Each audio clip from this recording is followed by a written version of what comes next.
અત્યારના જમાનામાં આવા કોઈ કામ કરે પણ શું કરું, પૈસા કમાવા હાટા બધું કરવું પડે છે. તાઈ બેન આપને કે ધંધા આવડે છે ખરા? તઈ શું ગાડી સિવા કાઈ ન આવડે, કારણ કે એક અંગૂઠો ભણ્યું નથી આપણે. થોડું ઘણું ભણી ગયું હોત તો કામ આવત, પણ નો ભણ્યું.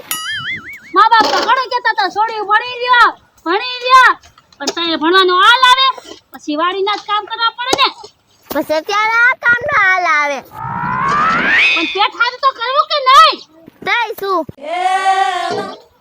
તું એકલી ભણી લીધું હોત તોય મારે તો થઈ જાત.